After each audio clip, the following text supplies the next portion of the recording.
दिल्लीला पोहोचलेले आहेत. एक मिनिट हे बघा तोच प्रश्न आहे घ्या. आवाज प्लीज. रोलिंग. राज ठाकरे दिल्लीला पोहोचले. कशा करता मला माहीत नाही. कशा करता होण्याचे संकेत आहेत. देशाची राजधानी आहे. देशाच्या राजधानीत कोणी जात असेल तर त्याच्यावरती प्रश्न का विचारले जातात मला माहीत नाही. काय मोदी शहांनी कोणावर बंदी घातली आहे का दिल्लीत येऊ नये. पण आमच्या कानावर असं आलेलं आहे की महाराष्ट्रामध्ये शिवसेनेला त्रास देण्याच्या हेतूनं आधी शिवसेना फोडली तरीही काही फायदा झाला नाही. उद्याच्या लोकसभा निवडणुकीमध्ये शिवसेनेची घोडदौड कायम राहील उद्धव ठाकरे यांच्या नेतृत्वाखाली. त्याच्यामुळे आणखीन काही शिवसेनेच्या मतामध्ये विभागणी करून फूट पाडून गोंधळ निर्माण करून काही पदरात पाडून घेता येईल का अशा प्रकारची कारस्थानं दिल्ली गेल्या काही काळापासून करते आहे. पण मी त्याच्याशी कोणत्या इतर घटनेशी संबंध जोडू इच्छित नाही. पण प्रयत्न सुरू आहेत. MIM पद्धतीचे काही पक्ष महाराष्ट्रामध्ये असतील आणि ते बाळासाहेब ठाकरेंनी स्थापन केलेल्या शिवसेनेच्या संदर्भात महाराष्ट्रावर अन्याय करणाऱ्या मोदी शहांना मदत करू इच्छित असतील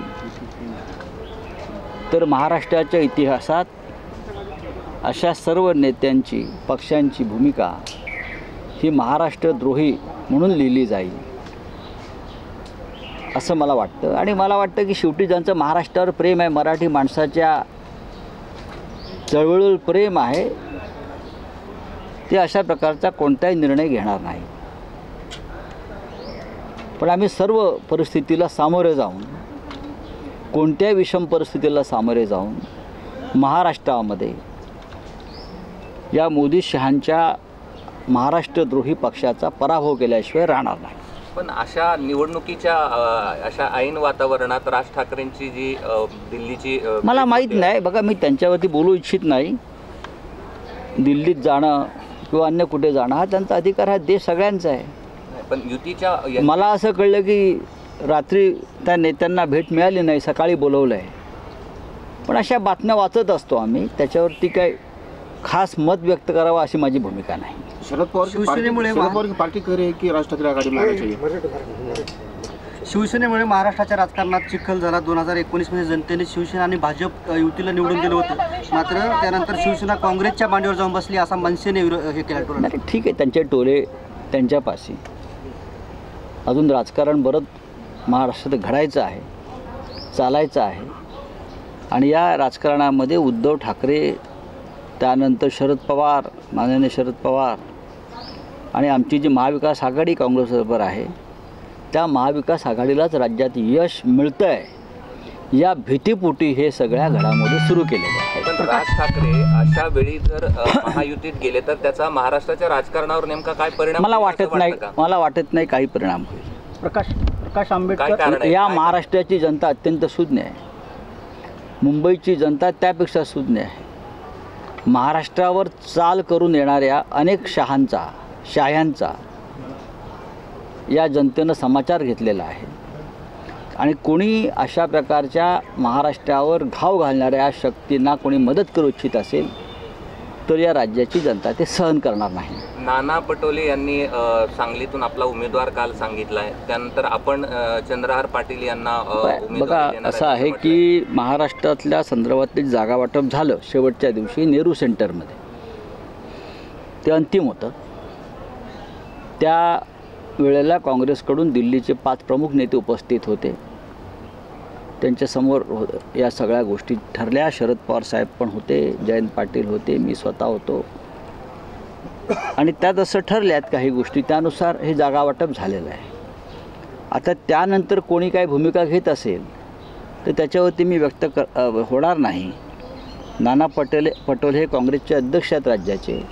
त्यांनी अत्यंत संयमानं बोललं पाहिजे आणि भूमिका घेतली पाहिजे. आमची तयारी आहे एक पाऊल पुढे जाण्याची. पण जागा तुम्हाला सुटली आहे सांगलीची? 100% सुटली आहे जागा, 100% सुटली आहे. जर कोणाला तिकडे भारतीय जनता पक्षाला मदत करायची असेल अप्रत्यक्षपणे काही कारणामुळे व्यक्तिगत, तर तो त्यांचा प्रश्न आहे. नाना पटोले मदत कर. मी कोणाचं नाव घेतलं नाही. तुम्ही असे प्रश्न विचारू नका, तुम्ही चुकीचे प्रश्न विचारताय. कोणाला जर तिथे अप्रत्यक्षपणे भारतीय जनता पक्षाला मदत करून काही साध्य करायचं असेल तो त्यांचा प्रश्न आहे. आम्हाला भारतीय जनता पक्षाचा पराभव सर्व पातळ्यांवर करायचा आहे आणि तो आम्ही करू. प्रकाश आंबेडकर यांच्या म्हणजे आज संपूर्ण जागा वाटप ठरले का आणि अल्टिमेटम दिलं का?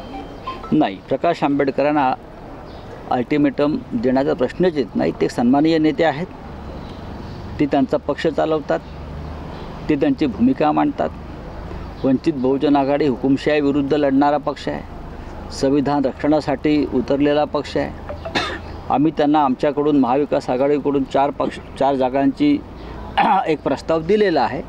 असे प्रस्ताव कधीतरी मागे पुढे होत असतात, असं काही नाही. आता राजू शेट्टी आहेत हातकणंगलेमध्ये, आम्ही त्यांच्यासाठी एक विचार करतो आहोत की राजू शेट्टी त्यांचा जो स्वाभिमानी पक्ष आहे तो आमच्याबरोबर राहावा, यासाठी आमचे प्रयत्न सुरू आहेत.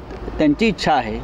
त्याच्यामुळे ह्या चर्चा साधारण निवडणुकीच्या आधी शेवटपर्यंत सुरू असतात आणि त्या यशस्वी होतील. काँग्रेसच्या वरिष्ठ नेत्यांनी नांदेडची जी जागा आहे काय वाले त्या जागेसाठी वसंतराव चव्हाण यांचं नाव कुठे? नांदेड जागेत. ठीक आहे.